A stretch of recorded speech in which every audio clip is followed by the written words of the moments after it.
Hey there, quick little video about my Broken Falcon, the issues that I've had with it and how it broke. So here's the top, normally goes on here, and here's your controller battery board, and there's this top aluminum plate which is part of the structure of the wheel. And then we have two battery boxes. They're connected in the center here, and they're connected via the pedal hanger here. And this pedal apparatus goes down, moving the shock, and this part basically moves up and down. The battery boxes are the upper and lower limit of this. They're basically part of the structure. As best I can tell, now there's some pieces missing here. There's a handle and a kickstand, but they don't really add any structure. So really the structure of this is this U shape at the top, and you can see it's an L right now because the other side is off. And at the top of this, the way the wheel is attached, this screw and this screw go into one battery box, and those two screws go into the other battery box. And the two battery boxes are connected to each other here, and they're also connected to each other here at this hanger. So something I discovered is these screws actually aren't deep enough. They don't set in, so this is actually loose. There's actually movement here if you take everything else down, and I found that out when I took the other side apart.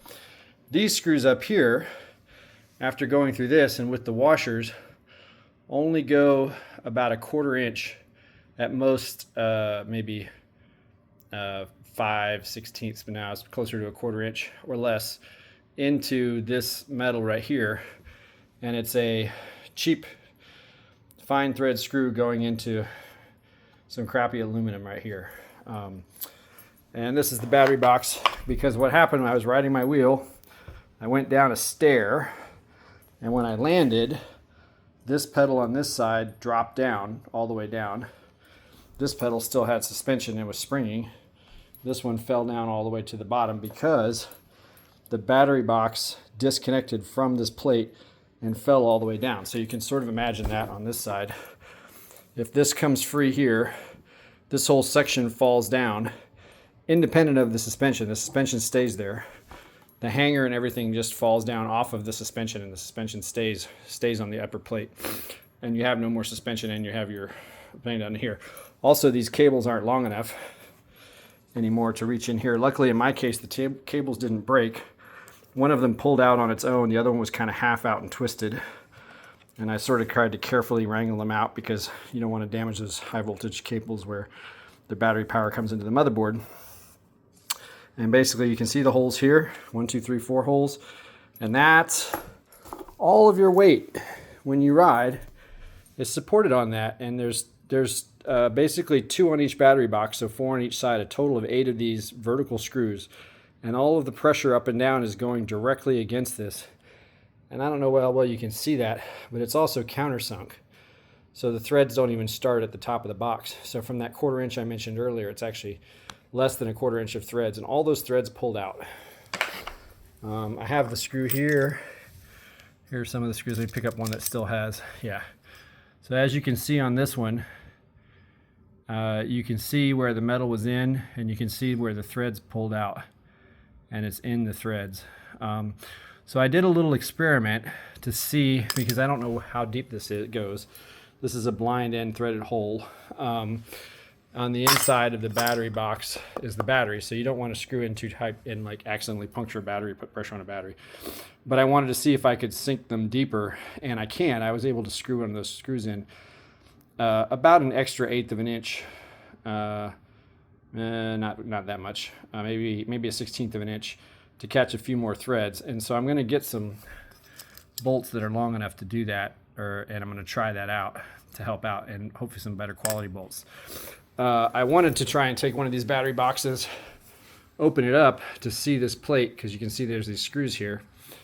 But I discovered, as you can probably see right there, it's impossible to back this screw out without stripping it. Maybe if I heated it up, but I'm not going to apply a heat gun to my battery box. This is probably Loctited in or whatever. And even using the perfect bit and being very careful, I was unable to back this thread out. I'd already backed a bunch of them out, and that one stuck, so I just plugged them back in, and I gave up on the idea of trying to take this plate off and being able to examine it. But this is a structural design failure in the way the Falcon is designed, because these threads are taking way too much stress and it is not high quality aluminum. And there are not many threads in there, as you can probably see.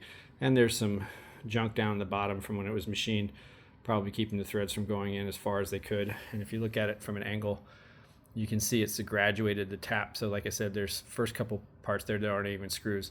So of that 1/4 inch of thread that's holding the whole thing together 4 times, you're only getting a fraction of that, and it just wore out over time. So I may try to talk to E-Whales about warranty stuff. I mean, I have wrecked this thing a couple times, so who knows, whatever. But who knows what they say about that. But in the meantime, I'm going to go to the hardware store and see if I can't get some better bolts. I think probably the real solution to this, you can't really go deeper, but would be to basically come up here and drill some extra holes, and maybe not in a straight line, but slightly off center. Drill an extra hole through here into the battery box and have like an extra screw, maybe with a larger thread, a larger screw, diameter wise, not just deeper, to get a better hold where you've got more metal involved. Because this is just kind of ridiculous. These are metric screws. I'm not sure what their exact size is. I'm gonna have to take them to the hardware store and have them look at them. But you can see all the metal that's inside the threads there, where it all pulled away. These are not good quality screws, and they're also not very large. The idea that you're out there off-roading and riding and doing stunts or whatever, and all of your weight is just basically on this screw pulling out of the top of this aluminum battery box is, again, just kind of poor design. I don't know how many other wheels are made that way, but given some of the problems that people have reported online, and also the lack of sort of structural rigidity when you sort of lay it sideways and you can kind of tell, it does seem like that's just sort of standard. When it first happened, when it dropped down, I thought maybe these screws had backed out, because I did have to take it apart to change the rim, and I put it back together. I was very careful, but just in case, I thought maybe I had just failed to Loctite them or something, or failed to screw them tight, and maybe they'd backed out, but that's not what happened at all. They literally just sheared out of the metal. And the other side seems fine so far, but I'm sure the same possible thing could happen. Yep, there you go.